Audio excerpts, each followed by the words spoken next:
Puisque votre bien-être est précieux et que votre vie a de la valeur, désormais, voici votre nouveau rendez-vous santé sur UFM, ULness. ULness, ce veut être un forum radiophonique d'échange autour des questions santé et bien-être. Tous les vendredis à 19h et dimanche à 13h, en rediffusion, Karine Moutaali vous présente un sujet et notre partenaire santé DKT vous éclaire.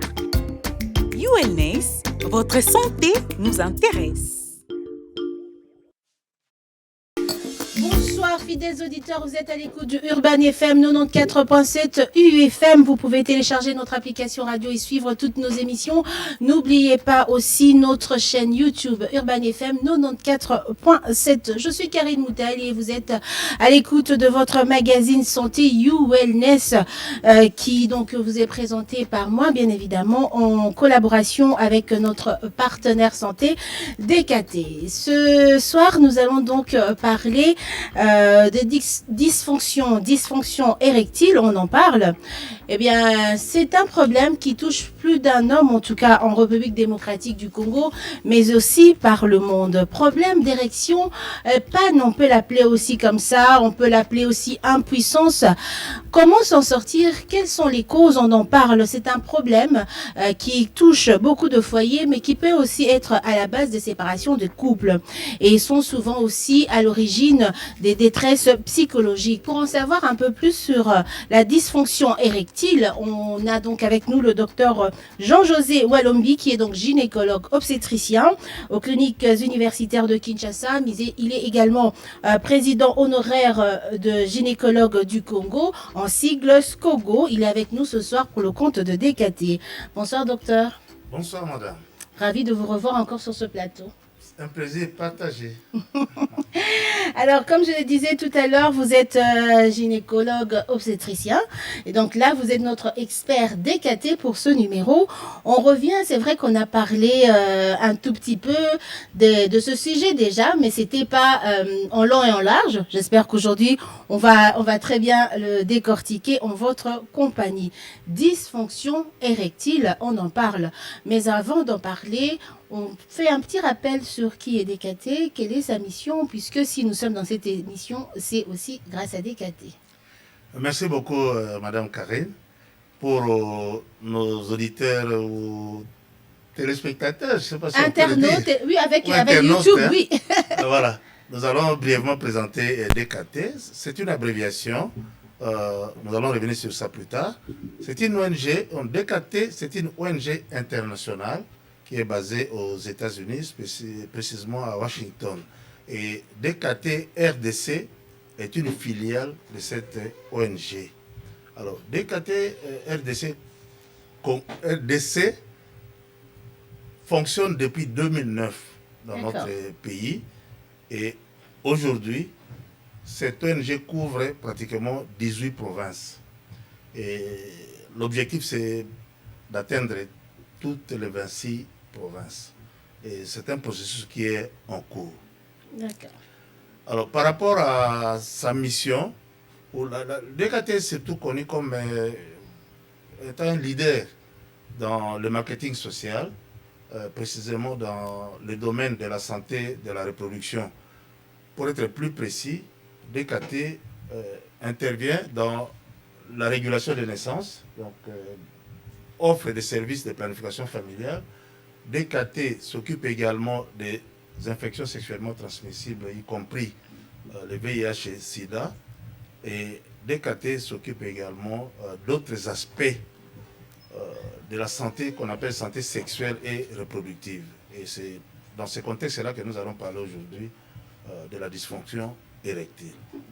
Voilà, ça c'est fait pour ceux qui nous rejoignent pour la première fois. Vous n'avez jamais suivi cette émission, ULness, émission, votre magazine santé, proposé par UFM en collaboration avec DKT. On sait qui est DKT en tout cas, quelle est sa mission, mais également comment il opère en République démocratique du Congo. Aujourd'hui, comme vous l'avez dit tout à l'heure, docteur, on parle sur ce thème dysfonctionnement érectile. Alors, c'est quoi exactement que ce dysfonctionnement érectile? Merci pour la question. La dysfonction érectile est connu simplement par l'appellation impuissance sexuelle. D'accord. Ça se définit comme étant le fait qu'un homme ne soit pas capable d'obtenir une érection, pas une seule fois, mais que c'est une panne qui se répète ou qui dure plus de 3 mois. C'est en cela que nous parlons de la dysfonction sexuelle ou de l'impuissance sexuelle. Donc l'impossibilité d'obtenir une érection, ou bien lorsque l'érection est là, la personne n'est pas en mesure de la maintenir pendant longtemps, ou encore lorsque l'érection est là, mais c'est une érection de mauvaise qualité, ne pouvant pas permettre des rapports sexuels normaux. Très bien. Puisque nous avons maintenant un bref aperçu sur ce dysfonctionnement érectile, est-ce qu'on peut savoir, puisqu'on parle de dysfonction, c'est-à-dire qu'il y a un problème, il y a quelque chose qui ne marche pas, mais quand ça marche, ça se passe comment? Comment se passe une érection? Oui, c'est un mécanisme assez complexe. Nous allons essayer, comme nous nous adressons au grand public, de simplifier les commentaires. L'érection est commandée par la tête. D'accord. Donc lorsqu'il y a des perturbations au niveau de la tête, le phénomène, disons, le mécanisme ne se fait pas convenablement. Et comment ça se passe? Parce que l'érection, c'est essentiellement au niveau du pénis. Le pénis a trois corps importants qui sont très très utiles pour l'érection. Il s'agit de 2 corps qu'on appelle 2 corps caverneux et un corps il y a 2 corps caverneux et un corps le nom va venir. Alors spongieux. D'accord. Alors ces corps-là sont riches en vaisseaux, et lorsque ces corps reçoivent la commande, ces corps-là sont érectiles comme nous disons. Et lorsqu'ils reçoivent la commande de la tête, le vaisseau se dilate. Le vaisseau de corps spongieux et de corps caverneux se dilate, et il y a une arrivée massive du sang au niveau du pénis. Et lorsque ce sang est arrivé, il y a un mécanisme qui empêche le retour du sang. Et ce qui fait que le sang remplit les espaces contenus dans le vaisseau au niveau du pénis. Et une fois que ces espaces sont remplis de sang, le pénis augmente de volume et devient rigide. C'est ce que nous appelons communément une érection. Voilà, scientifiquement expliqué, j'espère qu'on a compris. Mais est-ce que cette érection, bon, on va quand même le faire en lingala. On le dit comme ça. Si on est spontané ou bien il faut un facteur moko et sungaye pour bien, il faut que mon toit a sollicité. D'accord. Il faut moi événement tout autour pour favoriser que les autres étaient par exemple, moi si légèrement habillé. D'accord. C'est tout bien stimulus. Donc mise on a au CPLA, on peut ça pour ça, et parce que l'érection d'abord on va pour ça. Ce qui pour ça c'est une érection salami parce que déjà début à processus qui est un rapport sexuel. Donc regarde à moi si les musous simplement que simba moi si et que stimuler mon bali bien que t'as la film. Un film communément appelé les films pornographiques ou bien des films qui parlent de la sexualité. Donc moi, Babylon Mingi, ils ont joué sur la tête, ils ont déclenché ce qu'on a envie. Il y a mon bal pour Akutana, moi aussi, en ce moment-là, mécanisme de côté en jeu pour les autres en bali était là. Mais il arrive aussi, docteur, qu'il n'y ait pas des facteurs externes qui aident l'homme à entrer en érection, des pensées ou parfois mécanismes. Est-ce que c'est possible aussi? Il y a toujours, et là, moi, permet de stimuler mon bal. Par exemple, rien que penser, mécanisme seulement. Rien que mécanisme, on peut pousser mon bal et là, on bal est tellement. Rien que mécanisme. Mais bon, je ne sais pas si c'est une idée reçue quand on grandissait, on disait, bon, on le dit toujours, hein, non, mais pour les garçons, 5 heures, 4 heures, quand tu as en érection et tout ça, est-ce qu'il y a quelque chose, qu'est-ce qui fait ça alors qu'il est en train de dormir? Ah, bon, ça c'est aussi un phénomène moko naturel. D'accord. Eza dû na hormone. Tozala ko sécréter za la base za biso mba tozala ko sécréter ba hormone et ba hormone wana ezaka na même rythme te ya production na kati ya nzoto. Alors aujourd'hui on pense que hormone eza ko jouer rôle monene pour na érection ezali testostérone. Alors aujourd'hui on pense que ba taux ya testostérone na tongo ezala ko mata. OK, d'accord. Alors ce qui est mati ya mpe eza ko tinda que nzoto mbali telema. Très bien, vous êtes à l'écoute de ULNES, votre émission santé. Nous sommes donc avec le docteur Jean-José Walombik. Je rappelle, il est gynécologue obstétricien en cliniques universitaires de Kinshasa, président honoraire de gynécologues du Congo, SCOGO. En sigle, nous parlons donc du dysfonctionnement érectile, problème d'érection, les causes et comment s'en sortir. Avec le docteur, on en parle. J'espère que plus d'une personne trouvera des réponses à ces questions. Docteur, quelles sont justement les causes et les facteurs des risques de ce dysfonctionnement érectile? Bon, il y a des facteurs qu'on peut qualifier de naturels. Par exemple, l'âge. Hein, lorsque l'homme prend de l'âge, surtout au-delà de 65, 70 ans, il y a de forts risques ou de fortes chances, mais ce n'est pas vraiment une chance, c'est plutôt de forts risques que l'homme puisse présenter une dysfonction érectile. Il y a l'âge, il y a le stress, donc c'est encore au niveau du cerveau, la tête, il y a le stress, ça peut favoriser la dysfonction érectile. Certaines maladies, comme le diabète, qui est une maladie relativement fréquente, le diabète peut également favoriser une dysfonction érectile. Mais ce n'est pas tout. Il y a aussi certaines maladies, comme l'hypertension artérielle, ça peut aussi favoriser une dysfonction érectile. Et malheureusement, certains médicaments qu'on utilise pour soigner l'hypertension peuvent eux aussi entraîner la survenue d'une dysfonction érectile. Donc il y a vraiment beaucoup de facteurs. Et puis on cite aussi des facteurs tels que l'alcool. D'accord.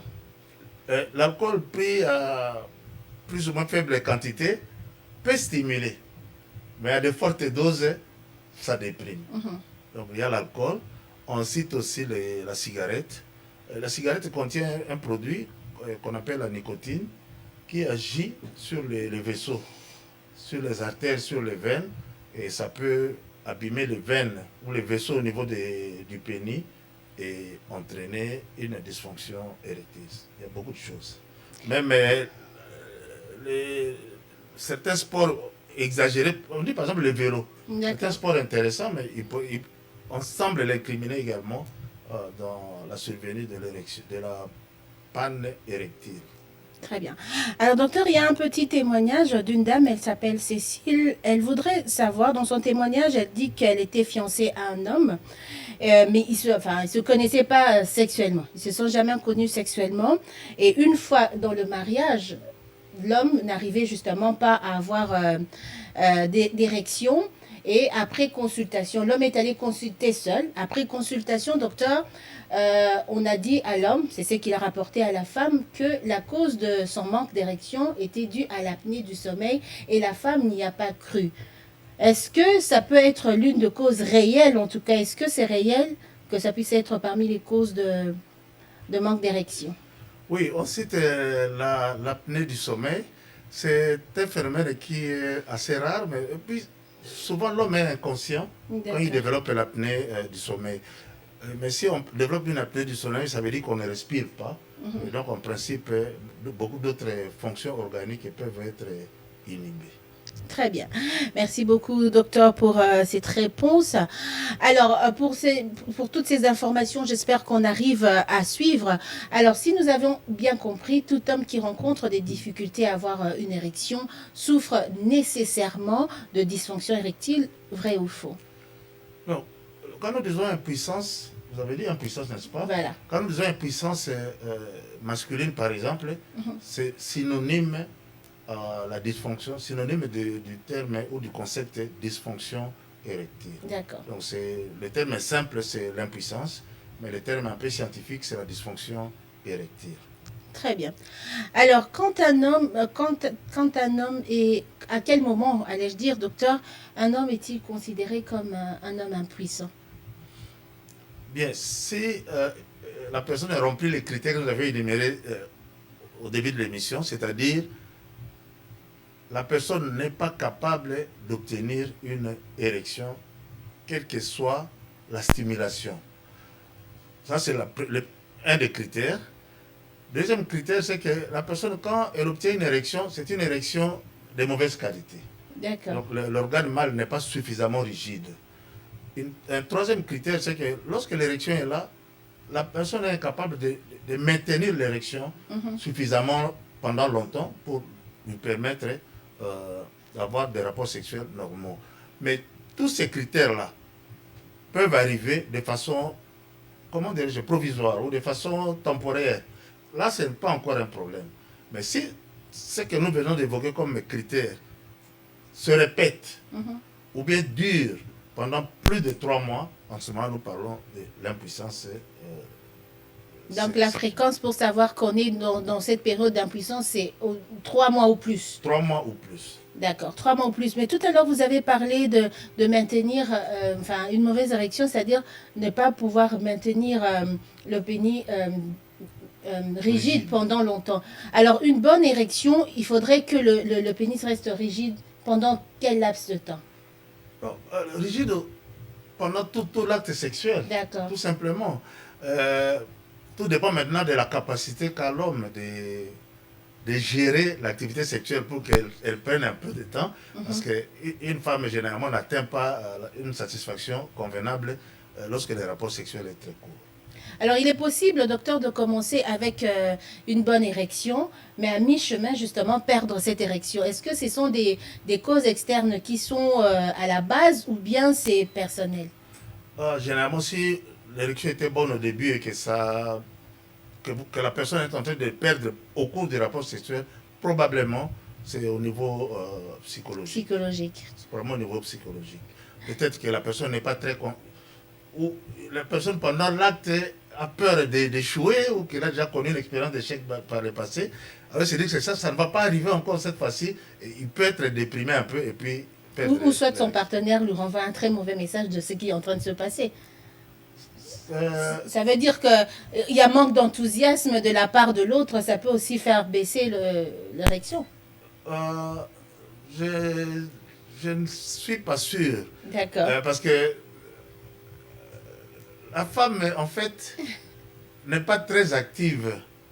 Okay. Si la femme est prête pour le rapport sexuel, vous ne pouvez pas vous rendre compte de ça. D'accord. Tandis que chez l'homme, c'est clair. C'est clair. L'érection, chez la femme, il y a aussi des structures chez la femme qui sont érectiles, mais qu'on ne voit pas comme on voit chez... C'est un peu masqué chez la femme. Voilà. Une chance pour nous. Il y a les petites lèvres, il y a les clitoris qui sont des organes érectiles qui entrent en turgescence lorsque la femme est excitée.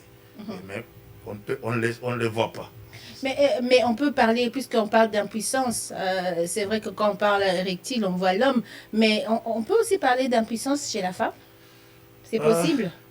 Chez la femme, on parle plus de l'absence du désir, donc la frigidité, et aussi l'absence de l'orgasme.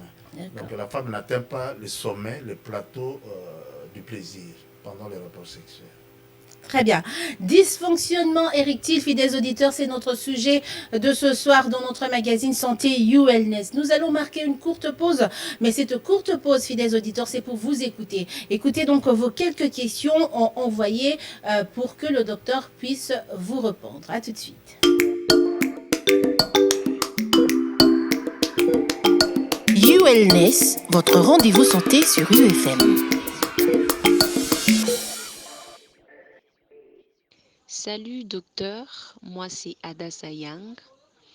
J'aimerais poser quelques questions concernant le sujet du jour qui est l'insuffisance érectile.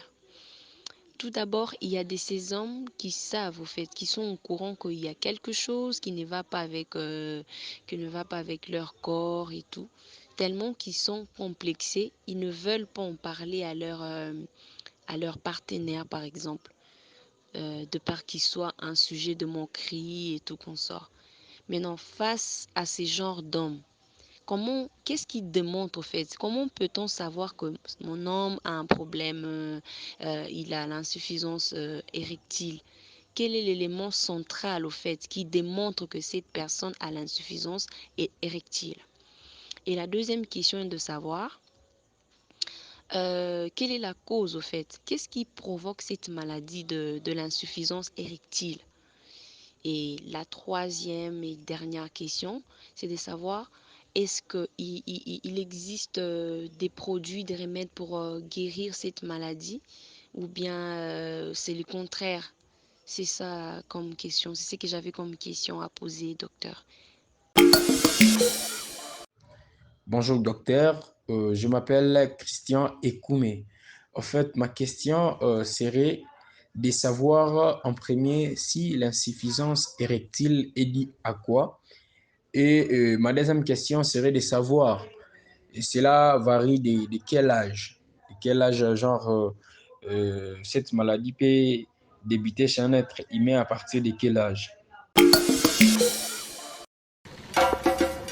Ça, c'est moi à 20 ans. Ah, la belle époque.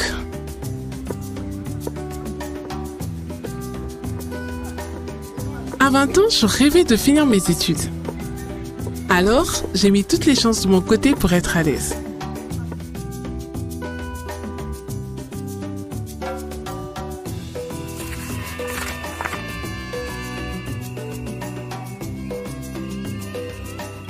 À 25 ans, je rêvais d'être chef d'entreprise.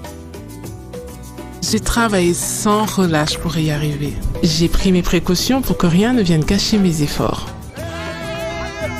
Et à 35 ans, je rêvais de devenir mère. Mais tout ceci n'aurait été qu'un rêve sans une bonne méthode de contraception. Grâce à la contraception, planifiez vos naissances et gardez le contrôle sur votre vie pour réaliser tous vos rêves. Pour plus d'infos, visitez les cliniques et pharmacies Batella Lobinayo ou contactez-nous par téléphone au 089 29 17 777.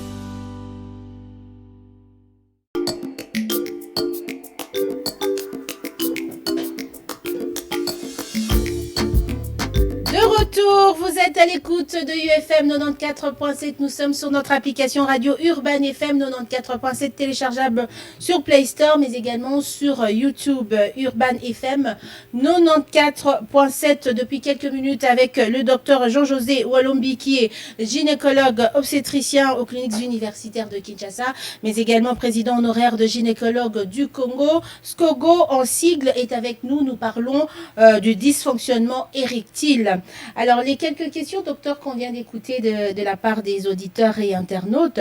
Alors, c'est vrai que vous en avez déjà parlé un tout petit peu. Ils voulaient savoir si cette insuffisance érectile ou cette impuissance à quel âge on peut se dire vraiment que cette personne en souffre. Est-ce que c'est passager? Quand on a 19-20 ans, on ne peut pas en parler. Il faut atteindre un âge. Est-ce qu'il y a un âge bien précis?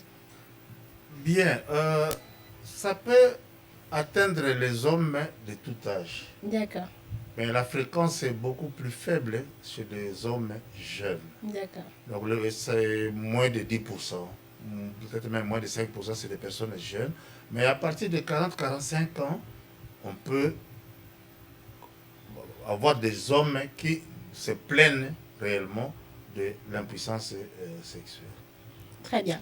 Alors, la dame de tout à l'heure, la demoiselle, elle a dit, alors face à un homme qui souffre d'érection, de problèmes d'érection, mais qui n'en parle pas. Il est peut-être en couple, il n'en parle pas à sa femme, il a ce problème.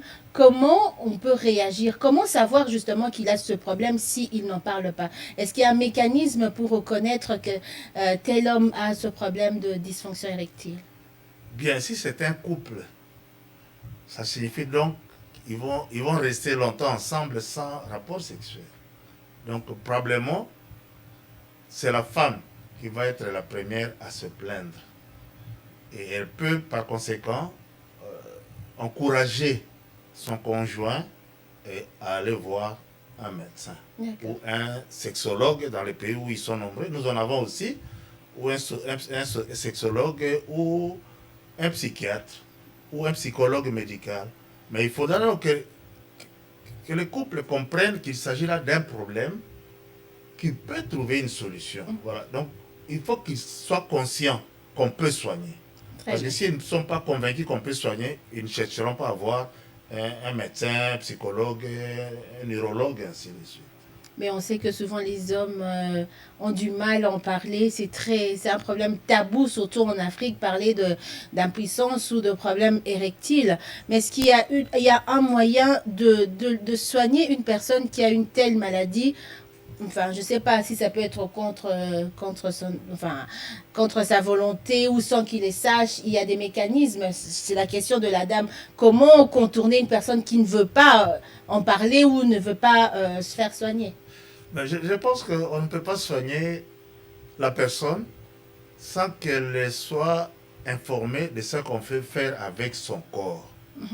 Donc, la première chose à faire, c'est d'obtenir le dialogue avec l'homme concerné. D'accord. D'abord au niveau du couple, et ensuite le couple peut rencontrer un médecin ou un sexologue ou un psychiatre pour la prise en charge. Vous ne pouvez pas donner des médicaments à quelqu'un, un adulte, sans lui dire pourquoi vous donnez, d'abord quel médicament et pourquoi vous donnez. C'est pas possible.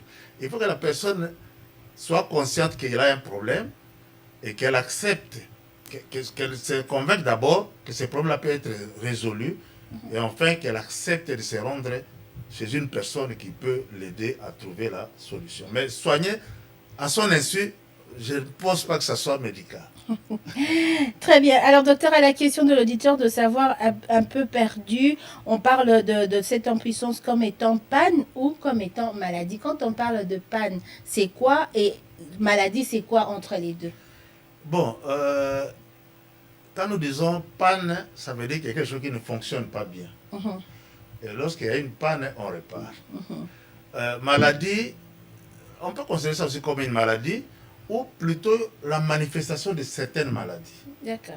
Nous avons parlé du diabète, qui est la maladie, mais qui peut entraîner des modifications au niveau des vaisseaux. Donc, comme conséquence, on peut avoir une panne érectile ou une dysfonction érectile. Nous avons parlé de certains médicaments qui peuvent également, qu'on utilise pour soigner l'hypertension, qui peuvent également entraîner une dysfonction érectile. En ce moment-là, la dysfonction érectile ne peut pas considérer comme une maladie, mais un effet secondaire d'un médicament. Donc en fait, il faut voir cas par cas pour savoir si on peut parler de maladie ou on peut parler de complications, soit d'un traitement ou soit d'une autre maladie. Mais la panne en soi, c'est un mauvais fonctionnement. Très bien, mauvais fonctionnement. Tout à l'heure, vous avez dit qu'il faudrait peut-être 3 mois ou plus pour se dire que voilà, on parle en ce moment d'impuissance. Mais avant ces 3 mois-là, c'est à quelle fréquence? Par exemple, si on a des pannes 1 ou 2 fois par semaine, ou si c'est toutes les semaines, qu'est-ce qui peut mettre la puce à l'oreille avant ces 3 mois-là? Bon, je pense qu'une panne occasionnelle peut arriver à tout homme. Donc chaque personne se connaît à peu près. Il peut dire si j'ai des rapports à tel rythme, ça peut m'amener dans parfois des perturbations sur le plan érectile. Donc l'homme peut s'organiser pour qu'il ait des rapports à des intervalles qui lui permettent de récupérer. Alors, donc la fréquence des rapports sexuels peut favoriser la survenue d'une panne. Parce que quand ils sont très rapprochés, ça peut favoriser une panne. Mais comme je disais, l'homme se connaît aussi. Si par exemple, il sait que ça lui arrive 1 ou 2 fois par mois, ça ne va pas le déranger. Mais si par contre, il remarque que même s'il se repose suffisamment, le problème persiste, là, il peut être inquiet et il peut éventuellement solliciter une consultation pour trouver la solution. Docteur Alombi, votre avis personnel, quelle est la bonne fréquence alors de relations sexuelles au sein d'un couple? C'est un problème de sentiments. D'accord. On ne peut pas chiffrer la fréquence. Mais si nous parlons d'un couple qui voudrait avoir un enfant, parmi les conseils que nous donnons, c'est de ne pas avoir de rapports sexuels tous les jours, parce que ça abîme la qualité du sperme. Nous conseillons des rapports sexuels, par exemple 2 ou 3 rapports sexuels par semaine. D'accord. Ça, c'est dans un contexte précis. Mais si le couple veut simplement jouir des rapports sexuels, la fréquence est fixée par le couple. Un médecin ne peut pas faire une prescription.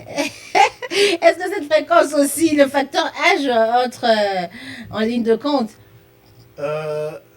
Plus on est jeune, plus on prend de l'âge, la fréquence diminue, la fréquence augmente, je ne sais pas, peut-être ça augmente. La fréquence absolument diminue avec l'âge. D'accord. Absolument, parce que une hormone qui favorise l'érection, l'hormone appelée la testostérone, sa sécrétion diminue avec l'âge.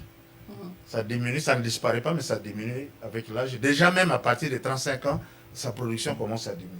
Heureusement que les effets souvent se manifestent un peu plus tard. Très bien. Mais est-ce que booster l'érection avec des médicaments, des stimulants, est-ce que c'est conseillé ou déconseillé? Bien. La prise en charge de la dysfonction érectile, je l'avais dit à un moment, existe. D'accord. Et parfois très efficace. Et parmi ce qu'on peut préconiser, la première chose la plus simple, c'est le dialogue avec un sexologue, avec un psychiatre. Ça peut déjà aider. D'accord. Vous faites allusion aux médicaments. Les médicaments également existent. D'accord. Le premier grand groupe, ce sont des médicaments qu'on prend par la bouche.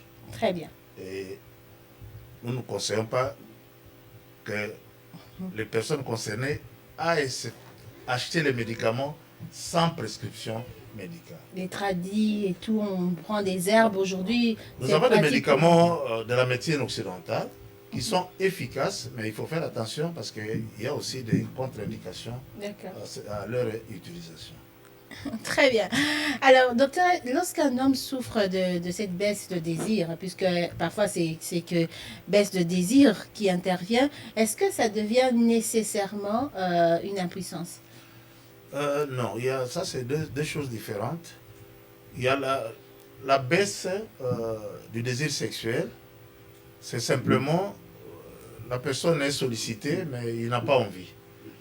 Mais par contre, si cette baisse persiste, elle peut conduire à une panne érectile.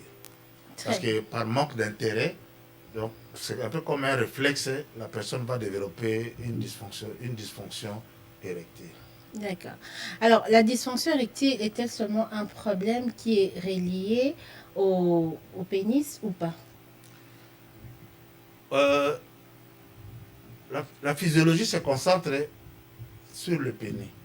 Ça, c'est des mécanismes locaux. Ça, c'est au niveau du pénis. Mais la régulation, le contrôle est plus complexe. J'ai parlé tout à l'heure du cerveau qui intervient.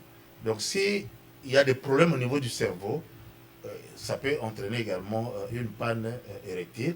Il y a certaines maladies du cerveau. Par exemple, la maladie...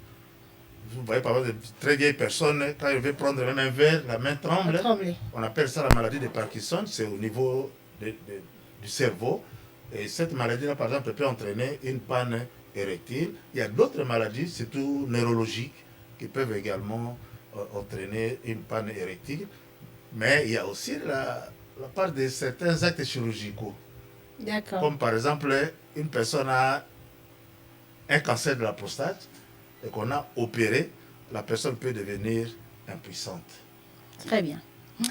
Fidèles auditeurs, nous parlons de dysfonctionnement érectile avec le docteur Jean-José Walombi. Depuis quelques minutes, on essaye en tout cas d'avoir des éclaircissements de sa part, puisque c'est un problème qui touche près de 3 millions d'hommes en République démocratique du Congo, mais on n'en parle pas. Il y a tout un mystère qui tourne autour, mais comment vaincre ces tabous qui tournent autour de la sexualité des hommes? C'est avec le docteur, on est en train d'en parler. Le dialogue en parler est très très important. Avant de revenir sur le sujet, on va marquer une courte pause. C'est l'heure de notre rubrique questions DKT qui vous fait donc gagner quelques goodies DKT. La question pour ce soir, il s'agit de savoir quels sont les produits fournis par DKT RDC. Quels sont les produits fournis par DKT RDC? Si vous connaissez les noms de produits que DKT fournit, c'est simple pour vous. Il suffit simplement de prendre la réponse et de prendre votre numéro de téléphone. Appelez au 089 29 17 777. 089 29 17 777. Vous donnez la réponse et votre nom sera peut-être tiré au sort. Voilà, ça c'est fait. J'espère qu'on aura beaucoup d'appels de votre part. Hein. On en a besoin, on veut savoir. Mais si vous avez d'autres questions aussi à poser tout autour de ce sujet, mais aussi d'autres sujets, DKT est à votre disposition sur le même numéro. La dysfonction érectile, comme on a dit, c'est pas seulement, enfin, c'est vrai que c'est relié à cet appareil qu'on appelle pénis, mais tout autour, il y a aussi des maladies qui peuvent occasionner des problèmes. Alors, est-ce que quand on a ce problème de dysfonction, on a encore la libido ou on n'en a pas? Quand on a une dysfonction, on peut avoir la libido. D'accord. Donc la personne a le désir, mais malheureusement, le corps ne répond plus, tout le système devant aboutir à l'érection ne fonctionne plus convenablement. Donc la libido est là, mais la personne ne peut pas avoir une érection et par conséquent ne pas être en mesure d'avoir un acte sexuel convenable. Très bien. Alors, on va passer à cette question. C'est vrai que beaucoup se posent cette question, beaucoup ont des idées là-dessus en ce qui concerne les vêtements. Parlons-en un peu. On dit que parfois, ce problème, c'est pas d'érection, cette impuissance peut provenir de port de vêtements trop serrés. Est-ce vrai? Je crois que ça fait partie de ce que nous appelons des idées reçues qui ne sont pas correctes. Par rapport à la dysfonction érectile, les habits serrés n'ont aucun impact. Donc la personne qui porte des habits serrés peut avoir des érections tout à fait normales. Par contre, et nous insistons beaucoup sur ça, les habits serrés, les sous-vêtements serrés plus précisément, sont déconseillés chez l'homme. Sont déconseillés pourquoi? Parce que ce n'est pas par hasard que l'usine de production des spermatozoïdes se trouve en dehors du corps de l'homme. C'est parce que pour que cette usine fonctionne normalement, elle a besoin d'une température inférieure à 37 degrés. À 37 degrés. Donc, c'est pour ça que les grands architectes, Dieu, ne pas les citer, avaient mis cette usine en dehors du corps. Et cette usine est entourée d'une peau particulière qui a des plis, qui fait que ces plis-là, lorsqu'il fait froid, ces plis se forment, les testicules se rapprochent du corps, et la température augmente un peu.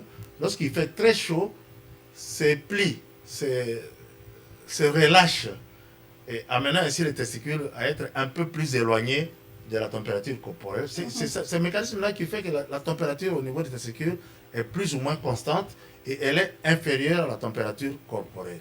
Et c'est cette température qui est importante pour que la fabrication des spermatozoïdes se fasse convenablement. Donc, les sous-vêtements serrés peuvent empêcher une formation, une production normale des spermatozoïdes et peut conduire à la stérilité. Très bien. Voilà. Donc la conséquence, c'est la stérilité, mais pas une dysfonction érectile. Alors, en parlant de stérilité, ça veut dire aussi cette idée reçue, je ne sais pas si c'est vrai ou faux, où il n'est pas bon pour un homme de travailler avec l'ordinateur sur ses jambes, puisque ça génère aussi beaucoup de chaleur quand c'est en contact avec le pénis. Ça peut aussi justement conduire à ce problème de stérilité? Ce n'est pas une fausse idée. Ah, d'accord. On devrait éviter l'exposition à la chaleur, quelle que soit sa source, l'exposition des testicules à la chaleur. Vous avez parlé de l'ordinateur. Si vous avez un ordinateur qui chauffe, le monsieur ne doit pas mettre ça sur ses cuisses parce que ça va chauffer les testicules. Mais l'exemple que nous citons souvent, c'est le boulanger. Une personne qui prépare le pain, qui est devant le four à de hautes températures, le boulanger peut développer une stérilité. Et aussi, une autre profession qui expose à de hautes températures au niveau testiculaire, c'est par exemple des chauffeurs de grands camions. D'accord. Voilà. Donc, la chaleur, effectivement, importante, soumise aux testicules, ça altère la production des gamètes mâles. Donc là, pour certains métiers, ça va occasionner donc la stérilité, mais impuissance, comme ou tabac camion, boulanger. Peut-être que met ma stérilité, mais impuissance, alors chaleur. Impuissance, c'était. D'accord. Et comme même problème avec le bot. Mais mon toit, vous en avez un rapport sexuel tout à fait non. Très bien. Est-ce que, docteur, être circoncis ou pas, ça a une incidence sur l'érection ou sur l'impuissance? Pardon? Être circoncis ou pas, est-ce que ça a une incidence sur... Sur la puissance? Oui. Je ne crois pas, parce qu'en fait, la circoncision, c'est un acte inventé par les humains. Donc si Dieu savait que ça allait avoir des problèmes, il n'allait pas mettre les prépuces. Donc la circoncision n'entraîne pas une perturbation au niveau érectile, mais seulement c'est conseillé, parce que lorsque la personne n'est pas circoncise, ça peut favoriser certaines maladies. D'accord. Voilà. Alors, soi-même, comment on peut reconnaître qu'on a ce dysfonctionnement érectile? Quels sont les symptômes, en tout cas, au-delà du fait qu'on n'a pas d'érection? Est-ce qu'il y a d'autres moyens pour détecter ça? Il faut d'abord partir de certains facteurs favorisants. Donc, une personne qui est très âgée va observer que ça ne marche plus très bien. En dehors de ça, c'est le seul fait que la personne n'arrive pas à avoir des érections convenablement, qu'on va se rendre compte qu'on a une dysfonction érectile.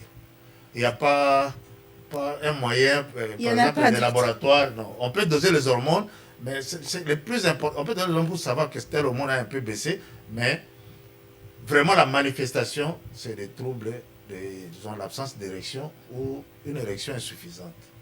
Très bien. Docteur, est-ce qu'en tant qu'homme, on a les moyens d'éviter ou de prévenir ces dysfonctions? On peut. Comment?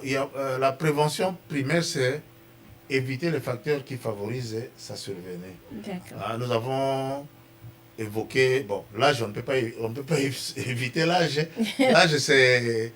C'est tout à fait naturel. C'est tout à fait naturel. Oui. Mais lorsqu'on est encore très jeune, il faut éviter des facteurs, il faut faire un effort, faire attention, par exemple, au diabète. Si vous êtes d'une famille de diabétiques, il faut faire attention, contrôler votre mode de vie, contrôler votre alimentation, contrôler votre poids pour que vous ne vous mettez pas dans des conditions pour que vous développez à votre tour aussi le diabète. Alors, si vous avez l'hypertension, il faut que le médecin qui vous prescrit l'hypertension vous prévienne que, par exemple, tel produit peut conduire à une panne érectile. Et si vous constatez ça, vous revoyez votre interniste, il peut vous proposer d'autres médicaments. Si vous remarquez aussi que vous buvez trop et que vous avez développé une panne, il y a la boisson, il y a certaines drogues. Si vous êtes amateur de façon un peu excessive de l'alcool ou de certaines drogues, la prévention c'est arrêter la consommation d'alcool ou arrêter la drogue. Donc on peut agir sur certains facteurs pour la prévention de la panne érectile. Très bien. Bon, là, nous avons parlé de prévention, docteur. On a évité, on a fait de la prévention, mais malgré ça, on arrive quand même à avoir ce problème de dysfonction érectile. Alors, quels sont les traitements qui peuvent aider justement à soigner cette panne-là? La psychothérapie d'abord, donc l'entretien pour vraiment rechercher une cause psychologique. Ça, c'est l'entretien. Mais il faut aussi faire certains examens. Donc, il faut faire un examen pour exclure le diabète. Il faut faire un examen pour chercher à éliminer une cause qui est importante. C'est l'élévation d'une hormone dans le sang. Cette hormone est appelée la prolactine. Donc, si nous trouvons chez l'homme un taux élevé de prolactine, il faut diminuer le taux pour que l'homme puisse reprendre sa force. Mais cette élévation de la prolactine chez l'homme peut se manifester aussi, si on n'a même pas fait les labos, on peut aussi observer une certaine augmentation des seins. Chez l'homme? Mabel et Amoubal. Ça peut gonfler un peu. Et donc, ça peut nous faire penser à une élévation de la prolactine. Et cette hormone-là, lorsqu'elle est élevée chez l'homme, ça conduit à une perte de l'érection. Donc j'ai parlé de ces investigations pour chercher les causes. Mais si on n'a vraiment pas de causes, on peut recourir à certains médicaments. Il y a un groupe de médicaments et je pense que DKT va bientôt mettre sur le marché un médicament qu'on va prescrire pour soigner l'impuissance sexuelle. Et ces médicaments-là, je répète, doivent être pris sur prescription médicale. Mais en dehors des médicaments, on a d'autres stratégies. Si on peut peut-être dire un petit mot, il y a ce qu'on appelle les injections intracaverneuses. Il y a des médicaments, je ne cite pas les noms, pour éviter que les gens fassent une automédication. Médication, exactement. Allez voir les médecins pour connaître le nom du médicament. Voilà. On peut s'injecter un médicament dans le corps caverneux et dans les 20 minutes qui suivent, 20 à 30 minutes qui suivent, l'homme peut obtenir une érection et qui peut lui permettre d'avoir des rapports sexuels normaux. Il y a encore des techniques beaucoup plus sophistiquées. Par exemple, insérer un implant, comme on appelle, c'est en fait une tige en plastique insérée dans le pénis pour aider le pénis à être plus ou moins rigide et permettre les rapports sexuels. Après, on va enlever... En principe, ça reste en place. Ça reste en place jusqu'à... Ça demande une petite intervention pour insérer et vous n'allez pas intervenir tous les jours pour enlever et remettre. Mais on ne le sent pas, on est à l'aise sans pas. On ne le sent pas. D'accord. Mais le pénis reste plus ou moins semi-rigide et permet à l'homme d'avoir des rapports sexuels. Très bien. Mais docteur Tolobeli, tu expliqué peut-être bateau baké classe, bateau bazan na esprit et fumwama, bateau baké déjà musika na makambo ya vie. Bakoki o comprendre mais bande ko na biso mibali peut-être mingi basala la misala ya maboko mais que en tant qu'Africain toyebi toza congolais et tout ça eza na biloko misusu balobaka te okoki koloba te ke mobali azotelema te okoki koloba te ke mobali azoyeba suki kosatisfaire mwasi te po érection ezowumela te ndenge nini kosunga bato wana et action il y a DKT par rapport justement il y a dysfonctionnement érectile na RDC ezani. Je crois que sur le plan de la sensibilisation, DKT Salaka est fort mingi, parce que nous avons, on les appelle les distributeurs à base communautaire. Donc, DKT en anglais, BIZ. Ce sont des personnes qui sont formées pour qu'ils aient un contact avec bateau, un domicile. Pour organiser des rencontres, pour discuter de tout et de rien. En ce moment-là, c'est une occasion, il y a eu une opportunité pour un bateau, un hôpital, occasion, il y a un peu de discrétion pour sa histoire, pour sa problème, pour rendre visite. En ce moment-là, moi, kilo, moi, kobanga, moi, sonne, peut-être que ça, la moto, on a courage à que un hôpital pour exposer le problème, parce que à Baywana, il y a DKT, à sensibiliser, à aider quand il y a des problèmes qui vont avoir une solution dans l'hôpital. Donc, à tout point de vue, le dysfonctionnement érectile, et donc on peut le soigner, ce n'est pas une fatalité. On peut soigner, madame, ce n'est pas une fatalité. Et il y a toute une gamme de possibilités pour la prise en charge de cette dysfonction érectile. Émission vraiment très très intéressante, fidèles auditeurs comme moi. J'espère que vous aussi vous avez trouvé des réponses à vos questions à partir de vos maisons à travers cette émission. Notre thème de ce soir dans ULNES c'était donc dysfonctionnement érectile avec comme expert le docteur Jean-José Walombi, gynécologue obstétricien en cliniques universitaires de Kinshasa, mais également président honoraire des gynécologues du Congo, SCOGO en sigle. On va se séparer dans quelques secondes, docteur. Quelle est donc votre conclusion face à notre sujet et surtout face à ce problème? Merci beaucoup. Pour nous résumer, je rappelle que la dysfonction érectile ou impuissance sexuelle se manifeste chez les hommes généralement à un âge avancé. Et pour que la personne se rende compte qu'elle a ce problème, elle va remarquer, la personne, donc le monsieur va remarquer que même lorsqu'il est devant une stimulation, il n'arrive pas à entrer en érection. Et lorsqu'il arrive à entrer en érection, il a l'impression que l'érection n'est plus comme ce qu'il connaissait avant. Et troisième point, c'est que même si l'érection est bonne, cette érection ne peut pas être maintenue pendant longtemps. À ce moment-là, nous insistons, ne perdez pas espoir, venez voir un personnel soignant formé dans le domaine. La personne peut vous aider à rechercher d'abord une cause.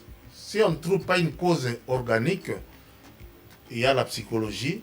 Si la psychologie peut déjà vous aider, mais il y a aussi des médicaments et d'autres moyens qui peuvent aider pour corriger cette anomalie de fonctionnement et rendre un sourire au couple. Ça c'est dit, fidèles auditeurs ULNES, c'est terminé. Merci à vous de nous avoir suivis. Prochain rendez-vous vendredi 19h avec un autre sujet. Bonne soirée chez vous. Puisque votre bien-être est précieux et que votre vie a de la valeur, désormais, voici votre nouveau rendez-vous santé sur UFM, ULNES. ULNES, ce veut être un forum radiophonique d'échange autour des questions santé et bien-être. Tous les vendredis à 19h et dimanche à 13h, en rediffusion, Karine Moutaali vous présente un sujet et notre partenaire santé DKT vous éclaire. ULNES, votre santé nous intéresse.